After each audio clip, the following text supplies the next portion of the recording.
that we would be able to learn from the speakers. That prayer, I am certain, is about to be answered, because we are going to study in this hour evidences for the existence of God in the Psalms. And I know of no one that I would rather, I think, be up here teaching that lesson than our speaker this hour, Jeff Miller. Dr. Miller holds multiple degrees in physical sciences, including an earned master's degree from the University of Texas at Arlington and a PhD in biomechanical engineering from Auburn University with emphasis in thermodynamics, biothermal science, biotransplant phenomena, and navigation and control of biological systems. He's published research internationally in peer-reviewed technical science journals. He's an active member of several science societies. While at Auburn University, he also instructed courses in thermodynamics, fluid mechanics, and heat transfer, as well as statics and dynamics. He also has participated in several creation geological expeditions while leading creation geologists studying seismites, dinosaur fossil beds in the Grand Canyon, and is currently studying in North American caves. He serves as a full-time science writer for AP. He is an associate editor of a monthly Christian Evidences journal, Reason and Revelation. He's an editor for the AP Bible class curriculum, serves as an instructor here at Bear Valley Bible Institute teaching Christian Evidences. He's the author of several books, and they are in our foyer out there that you can purchase those, and I would recommend that you do so, including Science versus Evolution, Flooded, and The Way You Should Go, and Dating Without Detonating. He's married to Julie and has 5 children. Beyond that, I can tell you that I first heard Jeff preaching on apologetics at Polishing the Pulpit, and after that first lesson, every time that I had an opportunity to go to one of his sessions, I always did. And I was always blown away by how much that I've learned from him. I've gotten to speak at several lectureships with him. I appreciate his friendship and how encouraging he always is to me. Appreciate how much I learn from him every time I get to sit at your feet. We're so proud. I got to introduce this morning Dave Miller, and we're so proud of our connection with Apologetics Press and the quality that they've brought to our program. It's invaluable, and especially for what our students are going to have to face in this world. And so we're blessed today to have these men with us. We're blessed this hour to be able to sit and listen to Jeff Miller preach from some of my favorite psalms. So, brother, preach the word. Preach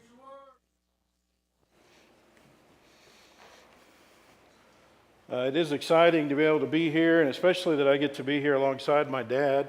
And it is my dad. He's not my brother. I do get that a lot, and I don't know whether to be insulted or not. It's more insulting whenever I show up with my kids and they're introduced as my grandchildren, so I don't really know. Everybody thinks I'm robbing the cradle on my wife because she looks so young. She's only 11 months younger than me. Well, there are perhaps more allusions to details in the Psalms that point to evidences for the existence of God than maybe we realize. And so this topic is a fascinating one that I enjoyed studying. So for example, Psalm 98 verse 1, "Oh, sing to the Lord a new song, for he has done marvelous things." Marvelous. You know, it would be hard to come up with a word that really encapsulates what God has done. And that may be the best one we have as humans in the English language. God's works cause us to marvel. How did he do it? Right? Hebrews 11:3 says,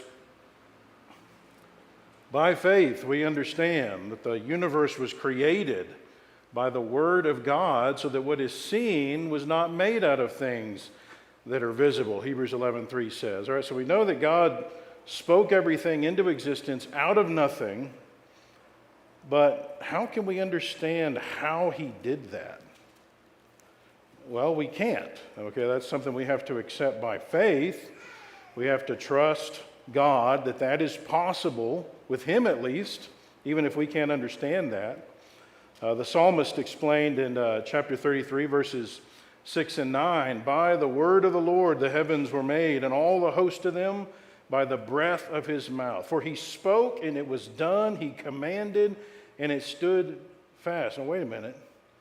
the mere word of God created everything? How could mere words articulated without the existence of an actual mouth or actual vocal cords create the space that now holds the stars, the sun, the moon, the stars, the firmament, and even the angelic tenants of heaven were created by a mere command? Psalm 148, verses 1 through 5. Verse 5 says, "Let them praise the name of the Lord, for he commanded, and they were created." Again, how did he do that? As a scientist, these are the questions that I'm constantly grappling with. Well, who knows? That's why it is a marvel. But we know that logic and science demand the existence of a creator, and the universe couldn't have been made out of previously existing stuff based on our current understanding of the laws of science. And so the universe had to be created from nothing physical. And though we can't totally understand that concept, God clearly wants us to study what he has done, though we cannot fully comprehend it. Note, for example, the psalmist, what he says in Psalm 111:2. "The works of the Lord are great, studied by all who have pleasure in them." What a tragedy that not only does the godless world around us accuse the followers of God of being unscientific, irrational, blind faith believers with no evidence for our faith, but even many who would identify as Christian actually embrace that accusation as being biblically accurate and therefore give ammunition to the enemies of God. So not only does the Bible not endorse this blind faith idea that's embraced by the bulk of Christendom around us, but God himself actually instituted science and commanded humans to gather evidence through scientific exploration in passages like this one. And in fact, this is written, he even encourages that long before this passage is written, this idea of studying the great works of the Lord. Now, granted, we probably don't tend to think about it in those terms when we read certain passages, but according to Scripture, God is the one that actually mandated his followers to be scientists.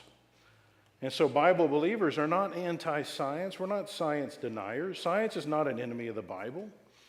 Many in the church, and of course many outside of the church, would actually probably be surprised to learn that. It's easy to just breeze by certain scriptures without thinking about their implications with regard to this subject. So way back at the very beginning, right, in the Garden of Eden, after God had created Adam and Eve, remember he told them to subdue the earth and have dominion over it. Genesis 1:28. That's essentially what science is all about. In Romans 1:20, we find that we can learn about the existence of God and even learn some of his characteristics by studying what?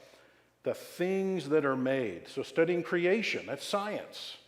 Why would God encourage the study of the things that are made if science is somehow anti-Bible, anti-God, anti-religion? In Genesis 15:5, God actually brings Abram outside to show him stars as an illustration. Now, why would he have done that?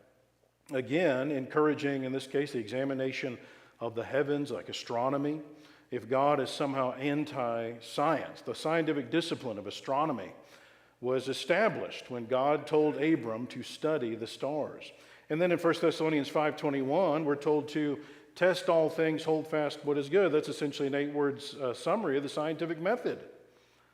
And so true science and the Bible are not at odds. God himself actually instituted science. I think about Genesis 2:19, where God has Adam name the animals. And with that, he instituted the field of biology, classifying living creatures. I think of Job 38 and verse 33, where God highlights for Job the natural laws that govern the universe. There's physics in action. Do you know the ordinances or the laws of the heavens, and can you set their dominion or their rule over the earth? I think of Job's words in Job 12, verses 8 through 10, where he says, "Speak to the earth, and it will teach you. Who among all these doesn't know that the hand of God has done this, in whose hand is the life of every living thing and the breath of all mankind. So speak to the earth, it'll teach you, and it's geology. Or a basic recipe for antibacterial soap that God gives the Israelites in Numbers 19. There's chemistry in action. The basic thrust of several of the laws of science are articulated in Scripture long before we even understood the significance of those laws. The first and second laws of thermodynamics, the law of causality, the law of biogenesis. Multiple times throughout the Proverbs, for example, Solomon and others encouraged the study of biology, from birds to reptiles to mammals and bugs, highlighting specific behavioral characteristics of living things that God wanted us to take note of, but which we wouldn't be able to take note of if we didn't engage in biological study. In fact, if you think about it, a significant percentage of Jesus' teachings would need to be removed from our Bibles if it were true that the Bible is anti-science or that science is somehow not encouraged by the Bible, and if science and the Bible don't harmonize, because Jesus repeatedly used examples from science to make various points, from botany to ornithology, entomology, and zoology. And even more notable, in God's response to Job's accusations and his expectations of God. Remember, in Job 38 through 41, God responds to Job, and he doesn't present Job a Bible lesson to teach him. He humbles him by using a science lesson. And the lesson covers geology, cosmology, astronomy, physics, oceanography, nomology, optics, meteorology, and biology, including the subdisciplines of zoology, ornithology, entomology, herpetology, botany, and marine biology. And so bottom line, God founded and endorsed, even commanded science. Through science, the Christian can learn more about God and what he has done, his great works. It can provide us with, provide answers to those that are searching for answers. It can help us to defend the faith against attacks being made by God's enemies, and we can even learn to harness the created order for use in advancing the Lord's cause. And so true science does not contradict the Scriptures, but rather provides a powerful testimony for God's existence and the marvelous things that he has done. And so science, studying the great works of the Lord, as the book of Psalms encourages. Like what? What can we study? Well, when considering the great physical works that God has done, two stand out as the ultimate works about which no one can ever fully learn in a lifetime. God's activity during, number one, creation week, and number two, God's judgment upon the world in the deluge of Noah's day. And we looked at that second one in the lesson on Friday. And what we could learn about God's works during creation week would take a lifetime of lessons, of course, to scratch the surface. So we'll just highlight a few items that pertain specifically to that event that are alluded to in the Psalms. So first of all, the laws of science, which are alluded to in Psalm 148 and verse 6, in which we actually just sang about. God made a decree concerning the universe which shall not pass away. Let's think about the laws of science for a few moments. The laws of science have been discovered through extensive scientific investigation of the universe around us, gathering mounds and mounds of evidence that all points to a certain conclusion in each of the cases of these laws. If anything can be said to be scientific, it would be the laws of science. And the laws are statements that explain how things work in nature at all times without exception. According to the McGraw-Hill Dictionary of Scientific and Technical Terms, the scientific law is a regularity which applies to all members of a broad class of phenomena, not just some. By definition, they do not have exceptions. And that fact, as we'll see, presents a major problem if you don't accept the existence of a God. Naturalists are scientists who refuse to accept the existence or involvement of anything supernatural throughout history. And this is a problem for them because if there are no exceptions to these laws, then naturalistic evolution, including the Big Bang and Darwinian evolution, could not have happened. And so the naturalist, the atheist, needs there to be exceptions to these these decrees, these laws of science. And so skeptics argue, well, why do they have to be unbreakable? I mean, why couldn't there be exceptions to these laws? And that's an important question to consider. First of all, a law of science can't be breakable, or else it wouldn't be defined as a scientific law. You'd have to call it something else. But there's a reason certain behaviors are defined as scientific laws. In order for something to be a law, scientists have to have a lot of evidence that supports it, a certain conclusion, and they never could have witnessed any kind of exception to the rule. So in other words, all of the available evidence has to support the same conclusion without exception. That's why Stephen Hawking, the late famous theoretical physicist, cosmologist of Cambridge University, he said this regarding the laws of nature. He said, these laws should hold everywhere and at all times. Otherwise, they wouldn't be laws. There could be no exceptions. There are no exceptions to a law of science. Now, a scientific theory is an attempt to explain phenomena by deduction from other known principles. It may or may not be found to be true after further investigation. And theories are very important in science. This isn't something to scoff at if something is a theory, but they are not fact. And that's why you can have multiple, and oftentimes do, have multiple competing theories that are all attempting to explain the same phenomenon, and they may all harmonize with the known facts about this phenomenon, but they can't all be true because they contradict each other. So they can't all be right. And only time and further investigation, gathering more evidence, will tell us which one is right, if any of them. But a scientific law, by definition, is always and has always been true based on all of the available evidence, which must be substantial in order for it to be considered a law. Now, that's significant.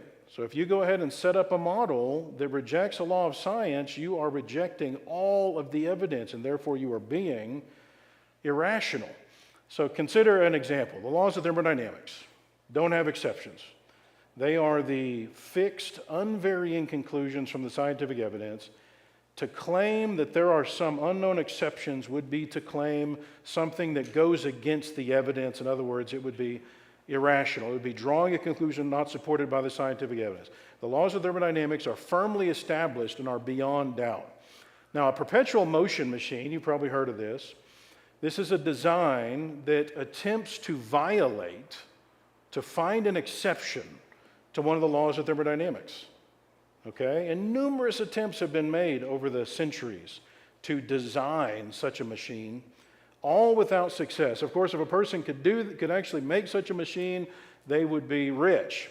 But as one thermodynamics textbook said it, concerning these attempts to design perpetual motion machines, the proposers of perpetual motion machines generally have innovative minds, but they usually lack formal engineering training. Now, why would the writers make such a patronizing, kind of condescending type statement? Well, I think it may seem that way at first glance, but I don't think that that's what's going on here.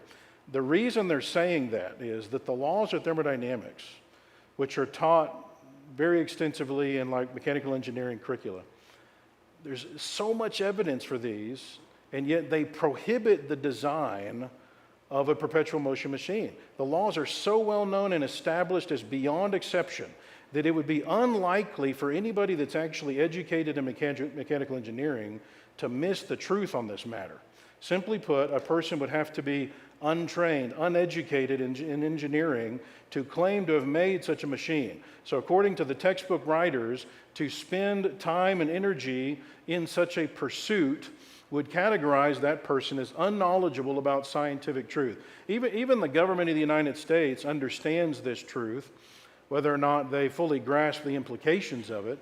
The laws of thermodynamics have been substantiated to the point that in 1918, the U.S. Patent Office declared that they would no longer accept patent applications for alleged perpetual motion machines.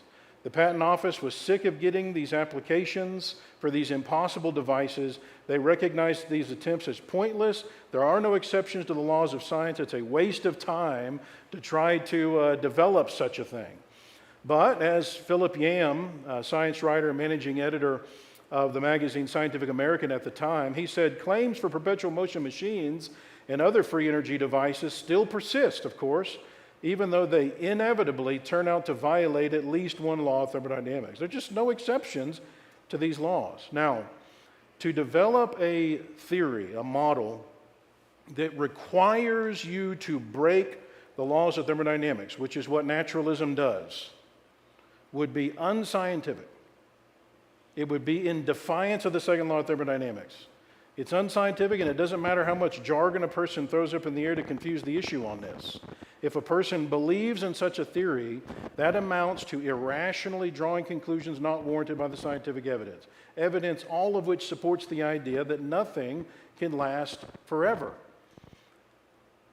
The basis of every law of nature is experimental evidence, and this is true also of the first law of thermodynamics. Many different experiments have been conducted on the first law, and every one thus far has verified it, either directly or indirectly. The first law has never been disproved. We can say that the second law of thermodynamics, notice, like every other law of nature, rests on experimental evidence. Every relevant experiment that has been conducted, either directly or indirectly, verifies the second law, and no experiment has ever been conducted that contradicts the second law. The basis of the second law is therefore experimental evidence. You feel like they're trying to hammer a point home to engineers here? I mean, if we're following the evidence and we're being rational, we must conclude that the laws of science don't have exceptions. Stephen Hawking hosted a show on Discovery Channel several years ago where he slammed theism and promoted atheism. He, by the way, is now a theist. As he passed away, he's discovered the truth. But in that show, notice what he said. The universe is a machine governed by principles or laws, laws that can be understood by the human mind. I believe the discovery of these laws has been humankind's greatest achievement. But what's really important is that these physical laws, as well as being unchangeable, are universal. They apply not just to the flight of the ball, but to the motion of a planet and everything else in the universe. Unlike laws made by humans, the laws of nature cannot ever be broken. That's why they're so powerful. The laws of nature are fixed. Indeed, God made a decree to govern the universe, which shall not pass away. That's what science is proving. And so with that truth in mind, the first big question with regard to the laws of science, which is yet unanswered by naturalists and atheists, they don't have a legitimate explanation for the existence of the laws of science. Where did they come from? To believe that a law could come about on its own from nothing would require a blind faith to believe that. There's no evidence that can happen. Without a lawmaker, how could these exist? Humanist Martin Gardner wrote several years ago, he said, imagine that physicists finally discover all the basic waves and their particles and all the basic laws and unite everything in one equation. We can then ask, why that equation? And why are there quantum laws? There's no escape from the super-ultimate questions. Why is there something rather than nothing? And why is the something structured the way it is? Can you hear them ripping their hair out over this? So even if you just ignore the little problem of how the universe somehow created itself in the first place, you still have this problem of how the laws that govern the entire universe came into being as well. Why are there specific equations and specific numbers and behaviors that describe how things work every time without exception? It's not random. These indicate structure, intention, planning, all things which require the existence of a mind. So these kinds of words can't be used to describe random, chance, accidental processes and chaos, which are words that describe evolution. Now, a person can believe that those things can happen. He just needs to understand he's doing so with a blind faith. He's being irrational. He's not letting the evidence speak. So bottom line, someone had to write these laws for the universe to follow, and the atheistic community admits they don't have an answer to this problem. They just admit it and move along like it's not a big deal, and they just blindly believe that eventually they'll come up with a good explanation that they can prove with experimental evidence. Now wait a minute. If there isn't a reasonable answer to this question, then atheistic evolution and naturalism are false before you even get started. The very beginning, it's already over. Stephen Hawking believed that quantum mechanics could create a universe from nothing before the supposed Big Bang, which he also believed in, but which he does no longer believe in.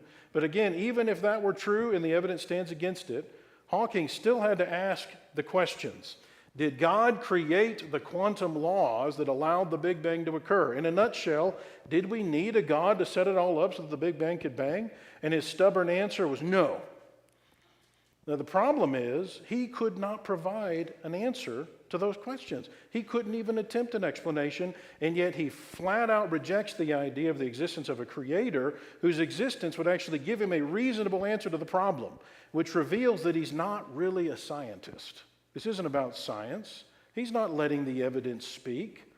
He is biased against God. He doesn't want God. That's the issue. So it's what it's always been from the beginning. We don't like the implications of a belief in God. How can a law of nature exist without a law writer? Another famous atheist is the theoretical physicist, cosmologist, and astrobiologist of Arizona State University, Paul Davies. He said, you need to know where those laws come from, and that's where the mystery lies. The laws, it's a mystery. We don't have an explanation for this. And they believe it anyway. That a law of science could somehow write itself into existence and start controlling the entire universe, just like that. You ever see that happen? Let me know if you ever see that happen. And we'll send you to a shrink.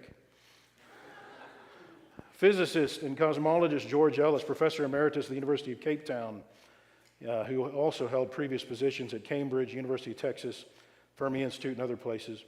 In an interview with Scientific American, he responded to Lawrence Krauss's book, A Universe from Nothing was the name of Krauss's book, back in 2014. And in the book, Krauss tried to argue that physics has finally solved the question of how the universe could come from nothing.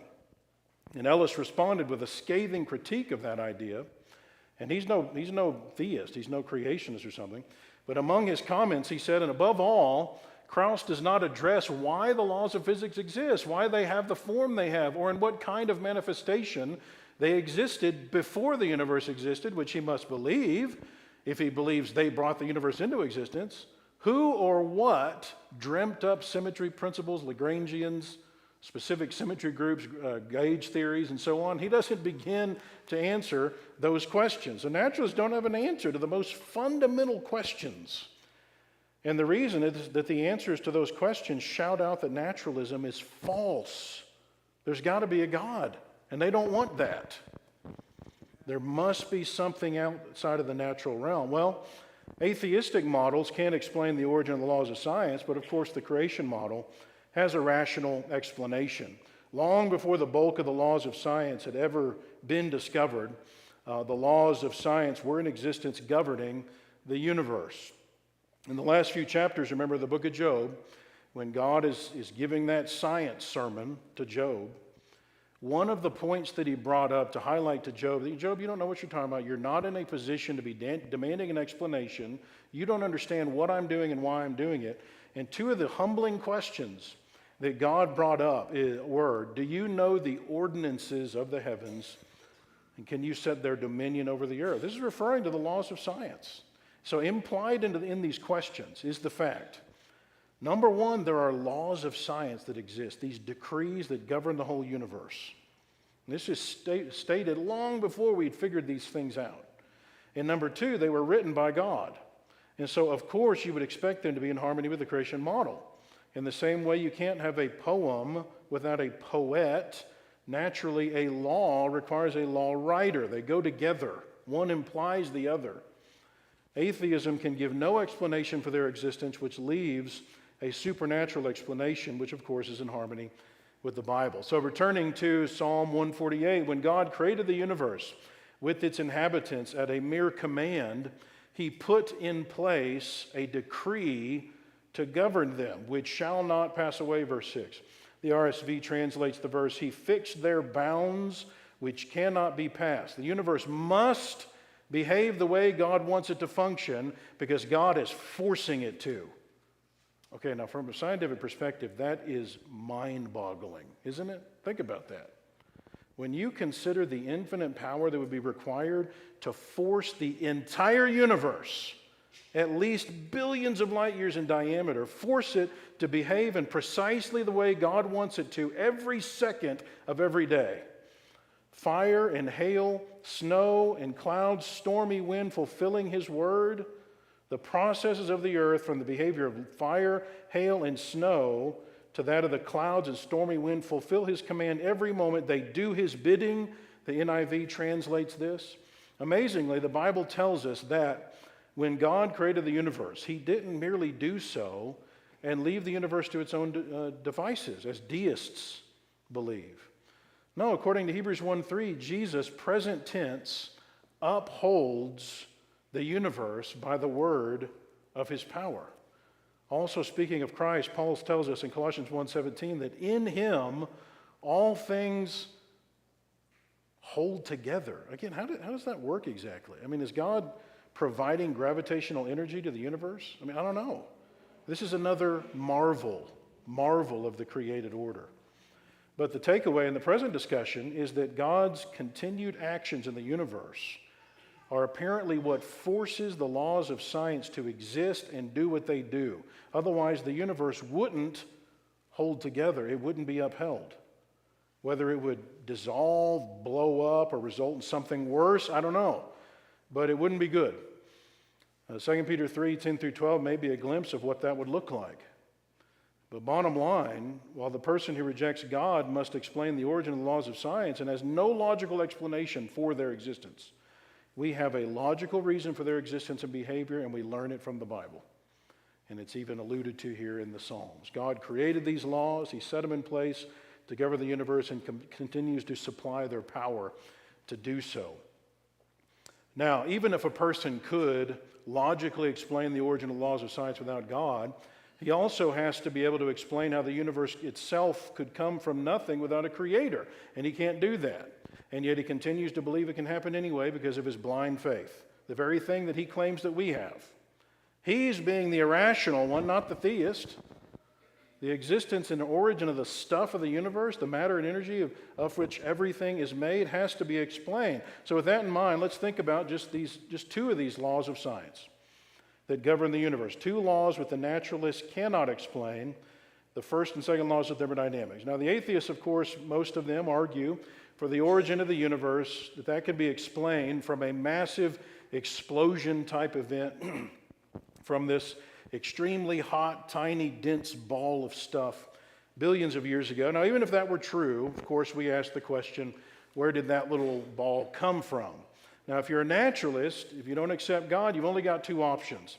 Either it created itself, so matter and energy spontaneously generated, or it is self-existent. It's eternal. It didn't have to be created because it's always existed. So let's think about this first option, which is the one that the bulk of the scientific community around us, by the way, believes in. And so let's think about this rationally. Let's say there's an invisible box around the universe. So it's a very big box, and this is a boundary layer that is big enough to hold the entire universe. So if you believe that the universe could just spontaneously generate, then it just pop into existence on its own from nothing, then in a thermodynamic sense, you believe that the box at the very beginning was completely empty. So let's zoom inside of the box here. So we're inside of the box, and the spontaneous generation of matter and energy model claims that no one put the stuff in here, it put itself here.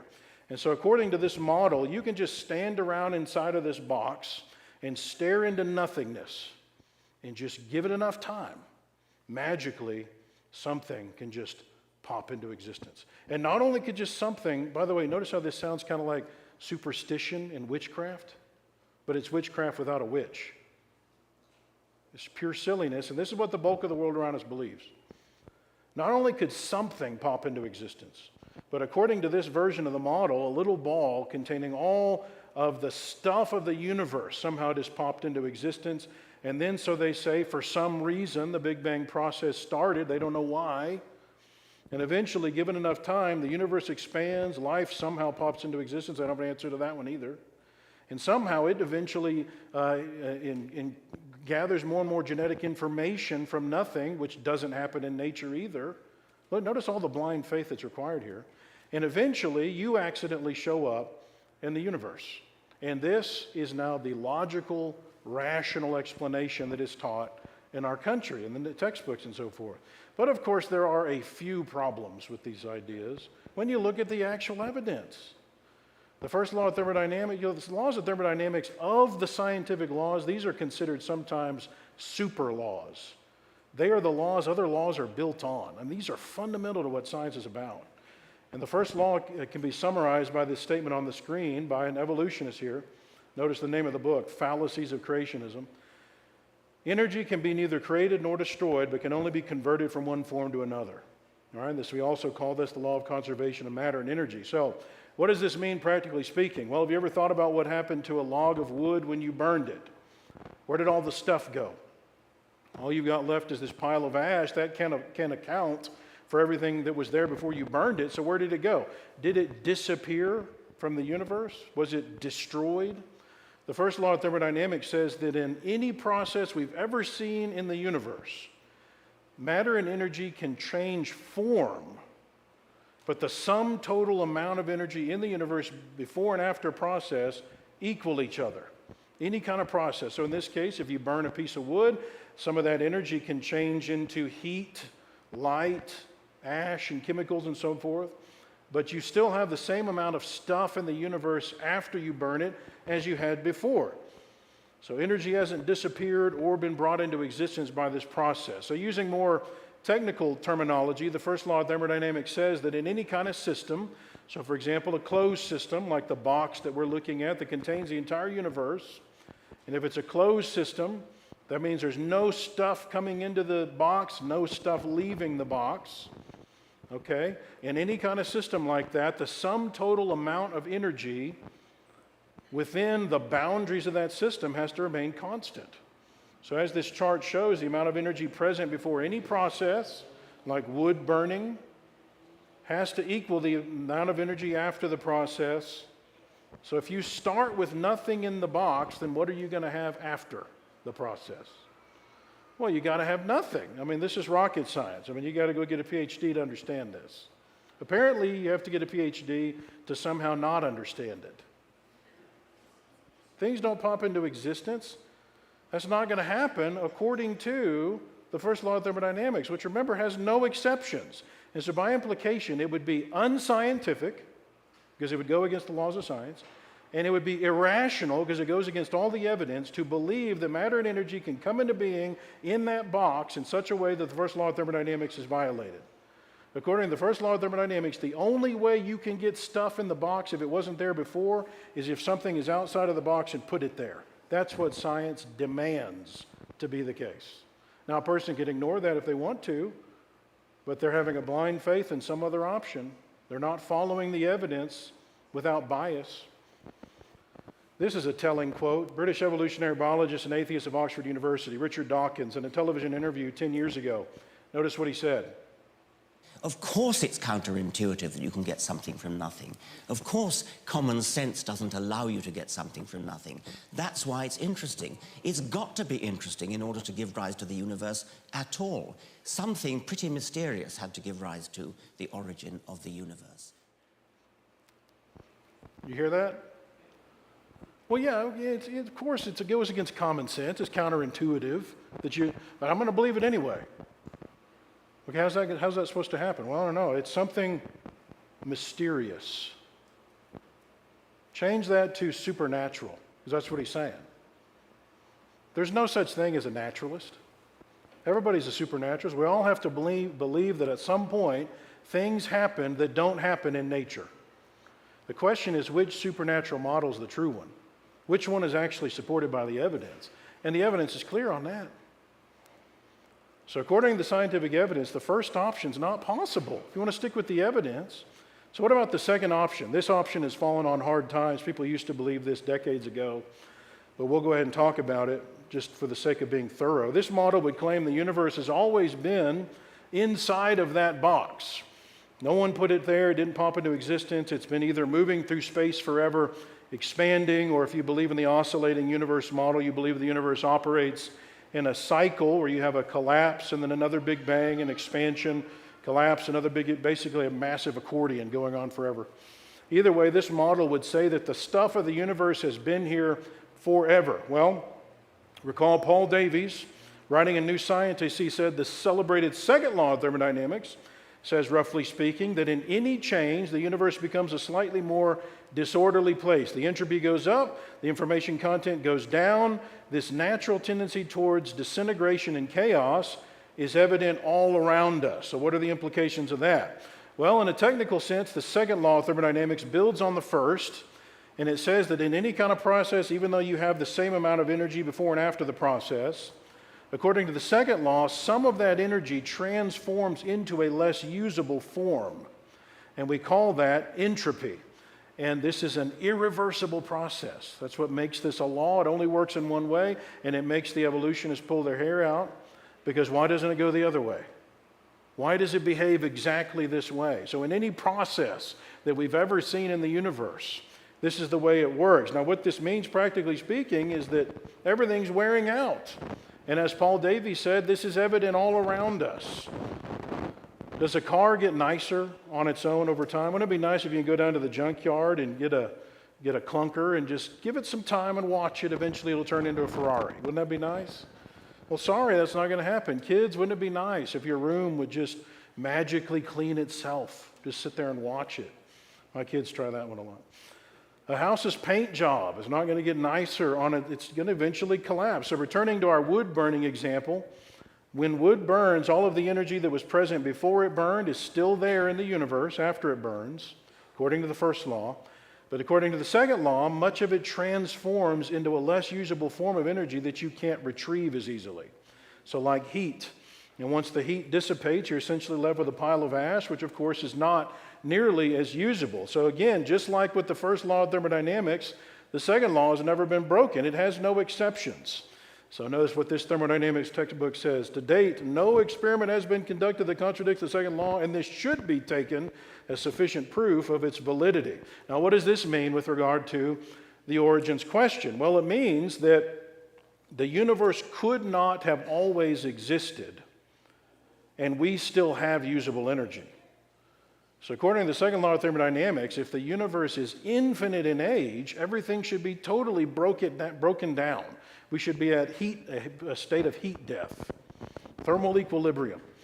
And yet we have this abundant amount of usable energy in harmony with the creation model, which says actually the universe is relatively young. Notice that the biblical creation model is in harmony with the laws of thermodynamics. In fact, we predict decay and gradual loss of usable energy long before the second law was discovered in the 1800s. And the Psalms mention it.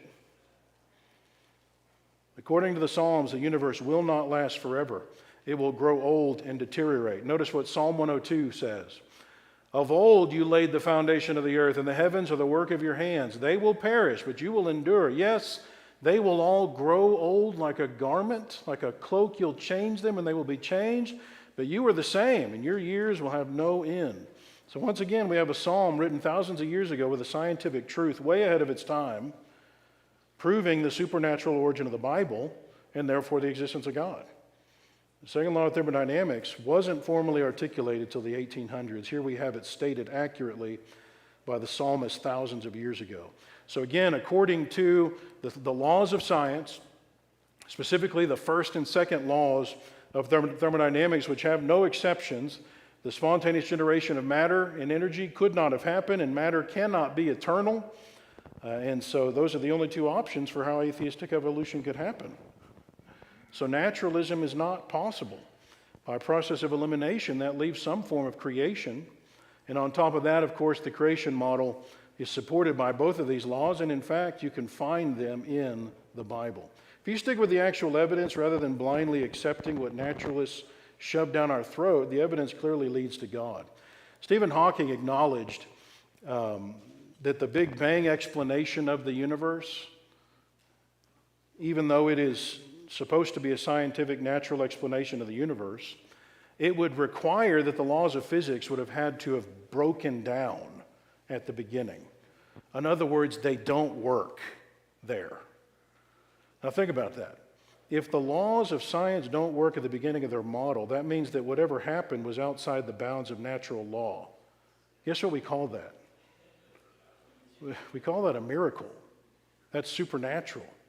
So again, there's no such thing as a naturalist. But Hawking didn't like that fact, so notice what he said. Nevertheless, the way the universe began would have had to have been determined by the laws of physics. Okay, the laws of physics wouldn't work at the beginning, but the universe still had to begin in accordance with the laws of physics. Why? Because he wants to believe in pure naturalism. So the laws of physics have to work, but they can't. So what am I going to do? I don't know. That's the conundrum they're in. Instead of just accepting the evidence, the existence of these laws demand the existence of a God, logically. The evidence forces us to. When we examine the evidence, we find that the heavens declare the glory of God, and the firmament shows his handiwork. Day unto day utters speech, and night unto night reveals knowledge. There is no speech nor language where their voice is not heard. Their line or their voice has gone out through all the earth, and their words to the end of the world. Truly, it is only the fool that says in his heart, there's no God. Psalm 14:1. Why? Because the evidence is too clear. There is no excuse for unbelief, Paul said in Romans 1:20. Day and night, the heavens speak the truth and impart to us knowledge about the Creator's work if we just are willing to look around and accept it. Regardless of a person's language, be it English, Russian, Arabic, Chinese, the evidence still speaks to everybody in a way that everyone can understand logically. The truth of God's existence and greatness is declared by all created things, which in unison praise God. From the great sea creatures of the deep to the stars of the heavens. In several places in Scripture, God warns us not to forget the great works that the Lord has done. 2 Peter 3:5-8, for example, Peter warns about those who forgot the flood. God's works are meant to be remembered. He has made his wonderful works to be remembered, the psalmist says. Over and over, no fewer than 9 times in Psalm 119. The Psalms emphasize the importance of remembering God's works and word. Okay, how are we going to ensure that we remember it? We have to take the time to meditate on them, the psalmist said. Study them, his word, and the marvelous things he's done. And in so doing, we will find powerful evidence for God's existence. So much evidence that, again, in the end, it'll be without excuse if a person fails to acknowledge that evidence. A person not going to be able to stand on Judgment Day and say, God, it's not my fault. You didn't give me enough proof. It'll be without excuse. The evidence is too clear as long as we're willing to accept the evidence and draw logical conclusions from that evidence, which is always what God expects us to do. Thank you for your attention.